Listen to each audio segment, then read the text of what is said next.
ভারতের জম্মু কাশ্মীর ভয়াবহ বন্যায় বহু ক্ষয়ক্ষতি ও প্রাণহানি, মোদী সরকারের চরম অবহেলায় কি দায়ী? পরমাণু ইস্যুতে ইরানের উপর পুনরায় নিষেধাজ্ঞা আরোপ করতে চায় ফ্রান্স, জার্মানি এবং যুক্তরাজ্য। অযৌক্তিক দাবি মানবে না হুঁশিয়ারি তেহরানের। এক ফোনালাপে পদ হারালেন থাইল্যান্ডের প্রধানমন্ত্রী সিনাওয়াত্রা। কম্বোডিয়ার নেতা হুনের কাছে কেন নথি স্বীকার করেছিলেন তিনি? আসসালামু আলাইকুম, দেখছিলেন বাংলাভিশন ওয়ার্ল্ড নিউজ হেডলাইন। এবারে পুরো সংবাদ। ভারত নিয়ন্ত্রিত জম্মু কাশ্মীরে প্রবল বর্ষণ আর পাহাড়ি ধসে অন্তত 40 জন নিহত, ভেসে গেছে ঘরবাড়ি এবং সেতু। বিদ্যুৎ টেলিযোগাযোগ বিচ্ছিন্ন হয়ে হাজারো মানুষ এখনও আটকা। শ্রীনগর সহ উপত্যকা জুড়ে আবারও 2014 সালের ভয়াল বন্যার আতঙ্ক ছড়িয়ে পড়েছে। পরিবেশবিদদের অভিযোগ, বেপরোয়া উন্নয়ন আর বন উজাড়ি সংকটকে ভয়াবহ করেছে। অথচ দিল্লিতে মোদী সরকার ভোটে রাজনীতি নিয়ে ব্যস্ত। প্রশ্ন এখন একটাই, কাশ্মীরের জীবন রক্ষায় কেন্দ্র কখন দায়িত্ব নেবে? হাফিজুল ইসলামের ডেস্ক রিপোর্টে থাকছে বিস্তারিত।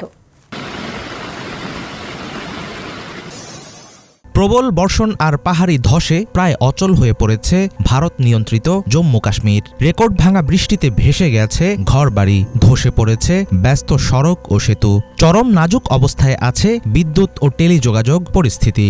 কেবল জম্মু নয়, পানিতে তলিয়ে গেছে কাশ্মীর উপত্যকার দক্ষিণাঞ্চল, অনন্তনাগ ও বিজবেহারা সহ বিস্তীর্ণ এলাকা। মানুষের মনে 2014 সালের ভয়াল বন্যার স্মৃতি এখনও তাজা। ফলে চারদিকে কেবল ছড়িয়ে পড়ছে আতঙ্কের আভাস। ক্ষমতা ধরে রাখতে কাশ্মীরকে বরাবরই হাতিয়ার হিসেবে ব্যবহার করে আসছেন প্রধানমন্ত্রী নরেন্দ্র মোদী ও তার দল বিজেপি।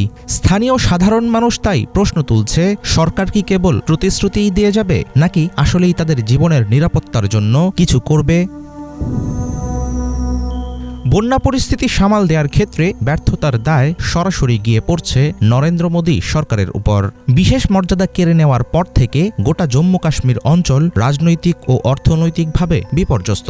সেই সংকটের উপর এখন যোগ হয়েছে ভয়াবহ প্রাকৃতিক দুর্যোগ।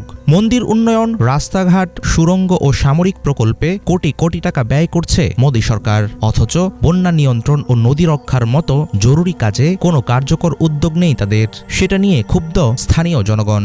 কয়েকদিন আগেই মাত্র 24 ঘন্টায় জম্মুতে 380 মিলিমিটার বৃষ্টি হয়েছে।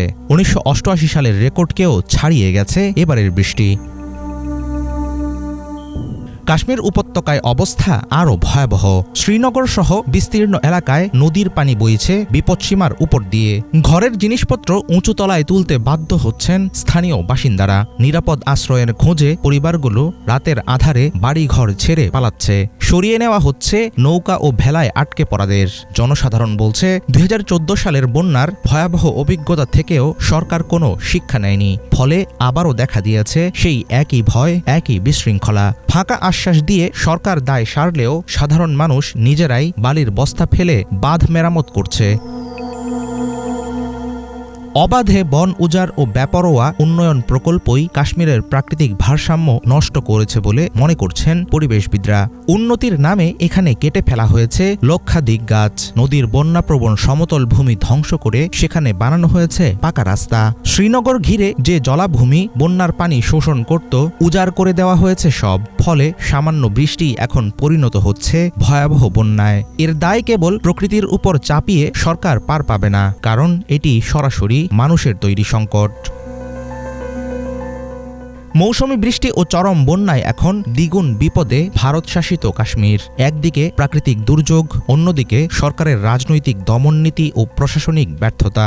সব মিলিয়ে শাসক গোষ্ঠীর প্রতিশ্রুতির ফাঁকা বুলি ও নির্বাচনী প্রচারণায় মোদীর উন্নয়নের গল্প স্থানীয় বাসিন্দাদের এখন কোনো কাজে আসছে না। বরং ভেসে যাওয়া ঘরবাড়ি, রাস্তাঘাট, রোজগার ও ভবিষ্যতের অনিশ্চয়তা নিয়ে কোনোরকম টিকে আছেন তারা। নয়াদিল্লি সরকার ও প্রধানমন্ত্রী নরেন্দ্র মোদী যতই সাফল্যের কাহিনী শোনাক, এতদিনেও খুব একটা বদলায়নি জম্মু কাশ্মীরের বন্যাকালীন বাস্তবতা। হাফিজুল ইসলাম, বাংলাভিশন। এবার ভারতের বিরুদ্ধে রোহিঙ্গা শরণার্থীদের জোর করে তাড়িয়ে দেয়া আর উত্তাল সাগরে ডুবিয়ে মারার অভিযোগ উঠেছে। এই অভিযোগের সপক্ষে গুরুত্বপূর্ণ তথ্য প্রমাণ আছে বলে জানিয়েছেন জাতিসংঘের মানবাধিকার বিষয়ক বিশেষ রিপোর্টার থমাস অ্যান্ড্রোস। ভারত থেকে রোহিঙ্গাদের অমানবিক বিতাড়নের জন্য আনুষ্ঠানিক বিবৃতি দিয়েছে হিউম্যান রাইটস ওয়াচ। জাতিসংঘ শরণার্থী সংস্থা সহ আন্তর্জাতিক মানবাধিকার সংস্থাগুলো এই অপকর্মের জন্য ক্ষমতাসীন নরেন্দ্র মোদীর ভারতীয় জনতা পার্টি বিজেপিকে দোষারোপ করেছে হিউম্যান রাইটস ওয়াচ। এমন অভিযোগের যৌক্তিক কারণ এবং বিশ্বাসযোগ্য তথ্য আছে বলে দাবি করেছেন জাতিসংঘের মানবাধিকার কর্মকর্তা থমাস অ্যান্ড্রুস। আলোচিত ওই বিতাড়নের ঘটনায় প্রতিবেদন প্রকাশ করেছে বিবিসি। এ বিষয়ে ভারতের পররাষ্ট্র দপ্তরের সঙ্গে বারবার যোগাযোগের পরও জবাব পাওয়া যায়নি বলে দাবি করেছে ব্রিটিশ এই গণমাধ্যম। দিল্লিতে আশ্রিত রোহিঙ্গা যুবক নুরুল আমিন বিবিসিকে জানান, সর্বশেষ গত 9 মে তার ভাই কাইরুলের সঙ্গে কথা হয়েছে তার। নুরুল আমিনের অভিযোগ, দিল্লি থেকে ধরে নিয়ে যাওয়া 40 জনের মধ্যে তার ভাই সহ পরিবারের 4 সদস্য ছিল। তার হাত আর চোখ বেঁধে সমুদ্র উপকূলে একটি দ্বীপে নিয়ে নৌযানে তুলে দেওয়া হয়, পরে সমুদ্রে ফেলে দেওয়া হয়েছে তাদের।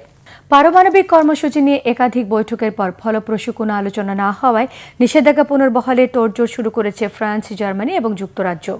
দেশগুলো ইরানকে সতর্ক করে বলেছে, জাতিসংঘের আরোপিত নিষেধাজ্ঞা অক্টোবরে কার্যকর করা হতে পারে। ইরানের পররাষ্ট্রমন্ত্রী আব্বাস আরাকচি তাদের এই সিদ্ধান্তকে অযৌক্তিক, অবৈধ, আইনিভাবে ভিত্তিহীন বলে প্রত্যাখ্যান করেছেন। বিস্তারিত মীর ফজলে রাব্বির ডেস্ক রিপোর্টে।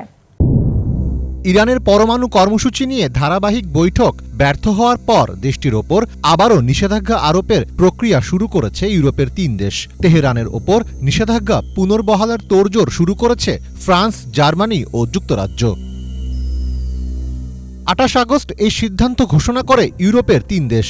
এই 3 ইউরোপীয় দেশ কয়েক সপ্তাহ ধরে তেহরানকে সতর্ক করে আসছিল যে 2015 সালের পরমাণু চুক্তিটি আগামী অক্টোবরে শেষ হয়ে যাবে এবং তখন জাতিসংঘের নিষেধাজ্ঞাগুলো পুনরায় কার্যকর হতে পারে। তবে এই নিষেধাজ্ঞা আরোপের পূর্বে ইরানকে 30 দিনের সময় দেওয়া হয়েছে।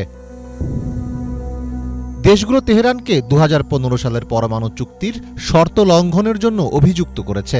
এই চুক্তির মাধ্যমে ইরান তাদের পরমাণু কর্মসূচি সীমিত করতে সম্মত হয়েছিল, যার বিনিময়ে তাদের অর্থনীতির ওপর থেকে আন্তর্জাতিক নিষেধাজ্ঞা প্রত্যাহার করা হয়েছিল। পরমাণু চুক্তির একটি অংশ হল স্ন্যাপব্যাক প্রক্রিয়া। এর ফলে যদি ইরান চুক্তি ভঙ্গ করে তাহলে তার বিরুদ্ধে দ্রুতই নিষেধাজ্ঞা পুনর্বহাল করা হবে। ইউরোপের 3 দেশের অভিযোগ, 2019 সাল থেকে এখন পর্যন্ত ইরান ইচ্ছাকৃতভাবে চুক্তির প্রতিশ্রুতিগুলো পালন করা বন্ধ করে দিয়েছে।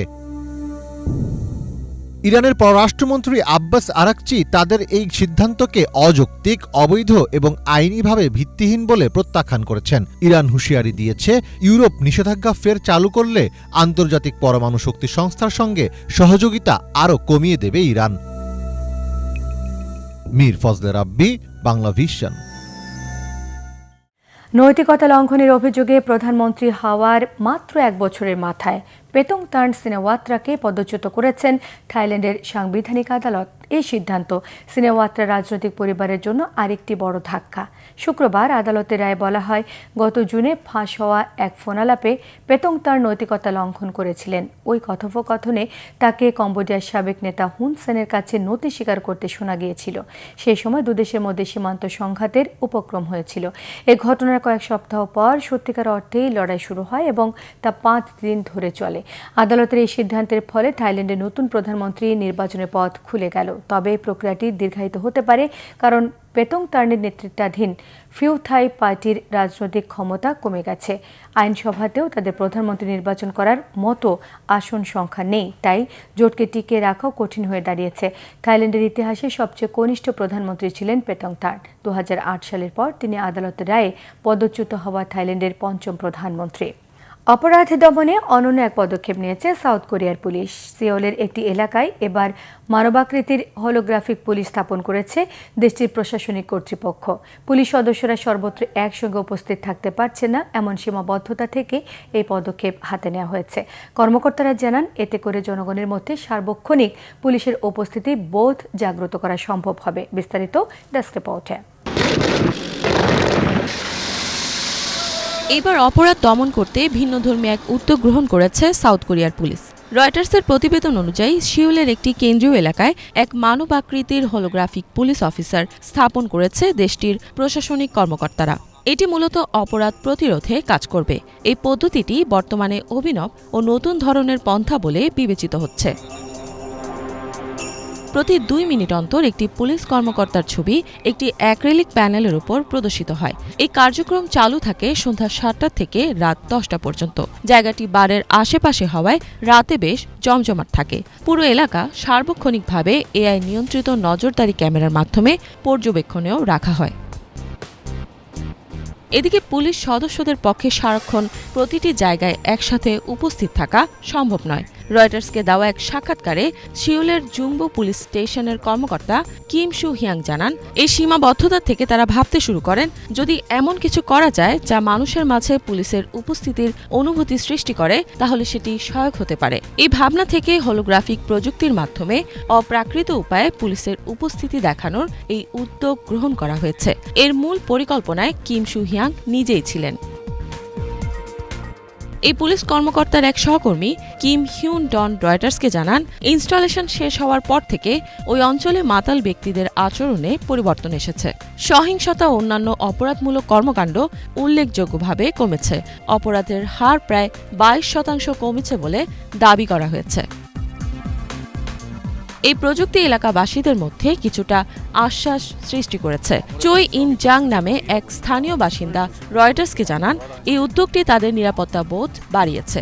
তিনি আরও বলেন, এই হোলোগ্রাফিক পুলিশ দেখতে এতটাই বাস্তবসম্মত মনে হয় যেন একে আসল পুলিশ অফিসার বলে ভুল হতে পারে। তার মতে এটি এমন এক অভিজ্ঞতা দেয় যেন সত্যিকারের একজন পুলিশ সদস্য তার পাশেই রয়েছেন। আজকের যুগে ডিজিটাল প্রযুক্তি সারা বিশ্বে গভীরভাবে প্রভাব বিস্তার করেছে। আধুনিক নানা উপায় ও প্রযুক্তি প্রতিনিয়তই সামনে আসছে। এতে মানুষের দৈনন্দিন জীবন অনেকটাই সহজ হয়ে উঠেছে। এদিকে আইন প্রয়োগ ও অপরাধ নিয়ন্ত্রণের ক্ষেত্রেও এই প্রযুক্তির প্রয়োগের দেখা মিলছে। ইফাত জাহান, বাংলাভিশন। জনরোষ বাড়ছে আর্জেন্টিনার প্রেসিডেন্ট জাভিয়ের মিলের বিরুদ্ধে। সরকারি ভর্তুকি কমানো, কর্মসংস্থান হ্রাস, দুর্নীতির অভিযোগে দ্রুত জনপ্রিয়তা হারাচ্ছেন মিলেই। সম্প্রতি দেশটির রাজধানীতে নির্বাচনী প্রচারণা চালাতে গিয়ে বিক্ষোভকারীদের তোপের মুখে পড়ে যান তিনি। অনেকের অভিযোগ, মার্কিন ধনকুবের ইলন মাস্কের নীতি অনুসরণ করেই সরকারি ব্যয় কমাতে আগ্রাসী হয়ে উঠেছিলেন প্রেসিডেন্ট মিলেই। বিস্তারিত মীর ফজলে রাব্বির ডেস্ক রিপোর্টে। ছাদখোলা গাড়িতে চড়ে নির্বাচনী প্রচারণা চালাচ্ছিলেন আর্জেন্টিনার প্রেসিডেন্ট জাভিয়ার মিলেই। কিন্তু এর মাঝেই ঘটে গেল বিপত্তি। প্রেসিডেন্টকে লক্ষ্য করে বোতল, পাথর এবং গাছের ডালপালা ছুঁড়ে মারলেন বিক্ষোভকারীরা। 27 আগস্ট রাজধানী বুয়েনোস আইরেসে নির্বাচনী প্রচারণা চালাতে যান মিলেই। এ সময় তার বোন ও প্রেসিডেন্টের চিফ অফ স্টাফ কারিনা মিলেই সঙ্গে ছিলেন। গাড়িবহর বুয়েনোস আইরেস প্রদেশের লোমাস দে জামুরার সড়ক দিয়ে যাচ্ছিল। এলাকাটি বিরোধীদের ঘাঁটি হিসাবে পরিচিত, আর সেখানেই নজিরবিহীন তোপের মুখে পড়েন তিনি। হঠাৎ ভিড়ের মধ্যে তাকে ইট, পাথর এমনকি বোতল সহ অন্যান্য জিনিসপত্র ছুড়তে শুরু করে বেশ কয়েকজন উত্তেজিত জনতা, যার কয়েকটিতে আঘাতপ্রাপ্ত হন প্রেসিডেন্ট মিলেই। পরিস্থিতি বুঝতে পেরে গাড়ি নিয়ে দ্রুত স্থান ত্যাগ করেন তিনি। এ সময় গাড়িকেও ধাওয়া করেন কয়েকজন বিক্ষোভকারী। প্রেসিডেন্ট ঘটনাস্থল ত্যাগ করার পরও দুপক্ষের সমর্থকেরা হাতাহাতিতে জড়িয়ে যান। এ সময় বিক্ষুব্ধ জনতাদের সরকারের বিরুদ্ধে বিভিন্ন স্লোগান দিতে দেখা যায়। অনেকের মতে বিরোধী দলের শক্ত ঘাঁটি জেনেও এই এলাকায় প্রেসিডেন্টের আসার উদ্দেশ্য ছিল জনগণকে উস্কে দেওয়া। গত 18 মাস ধরে তিনি আমাদের সাথে প্রহসন করে যাচ্ছেন। এতদিন তিনি বিভিন্ন দেশে ঘুরেছেন, আর এখন এসেছেন নির্বাচনী প্রচারণা করতে। স্কুল, কলেজ, হাসপাতাল, রাস্তা সহ বিভিন্ন কাজ এখনো বন্ধ। এসব দেখভাল করা তার কর্তব্য ছিল, কিন্তু তিনি পারেননি। আমরা এখানে প্রতিবাদ করতে এসেছি। ক্ষোভ প্রকাশ করা আমাদের মৌলিক অধিকার। তবে বিরোধীদের এমন জনরোষে পড়েও বিব্রত হননি প্রেসিডেন্ট মিলেই। ঘটনার পরদিন এক অনুষ্ঠানে অংশ নিয়ে মিলেই বলেন, এতে আমার ভয় পাওয়ার কিছু নেই। আমি যখন চাকারিতা ক্লাবের হয়ে ফুটবল খেলতাম তখন তাদের প্রচারণায় গিয়েছি। আপনাদের ধারণা নেই আমি কতবার পাথরের বৃষ্টির মধ্যে পড়েছি। 2023 সালে মিলেই ক্ষমতায় আসার পর 2500-এরও বেশি সরকারি কর্মচারী বরখাস্ত হয়েছেন। বিরোধীদের দাবি কর্মসংস্থান হ্রাস এবং শিক্ষা ও স্বাস্থ্যসহ বিভিন্ন ক্ষেত্রে ভর্তুকি বাতিল করে অর্থনৈতিক চাপ বাড়িয়েছেন তিনি। পাশাপাশি নারী বিষয়ক অধিদপ্তর মুছে ফেলা এবং অন্যান্য সমাজকল্যাণমূলক প্রকল্পের বরাদ্দ কমিয়েছে মিলেইয়ের প্রশাসন। মার্কিন ধনকুবের ইলন মাস্কের সঙ্গে বিশেষ সখ্যতা রয়েছে মিলেইয়ের। ব্যবসা ও বিনিয়োগ নিয়ে আলোচনার জন্য একাধিকবার মিলিত হয়েছেন এ দুজন। ফলে অনেকের অভিযোগ, ইলন মাস্কের নীতি অনুসরণ করেই সরকারি ব্যয় কমাতে আগ্রাসী হয়ে উঠেছিলেন প্রেসিডেন্ট মিলেই। সম্প্রতি মিলের বোন ক্যারিনা ও কয়েকজন রাজনীতিবিদের বিরুদ্ধে দুর্নীতির অভিযোগ ওঠে, যার একটি অডিও লিক প্রকাশিত হয়। দেশজুড়ে এই ঘটনা ব্যাপক তোলপাড় সৃষ্টি করে। আগামী 7 সেপ্টেম্বর বুয়েন্স এইরেস প্রদেশে স্থানীয় নির্বাচন হবে, আর অক্টোবরে হবে মধ্যবর্তী নির্বাচন। দুটো নির্বাচনই মিলের জন্য অত্যন্ত গুরুত্বপূর্ণ। এর মাধ্যমে তিনি তার সরকারের ক্ষমতার মেয়াদ বাড়ানোর সুযোগ পাবেন। মীর ফজলে রাব্বি, বাংলা ভিশন। এই ছিল আজকের মতো। সঙ্গে থাকায় সবাইকে ধন্যবাদ।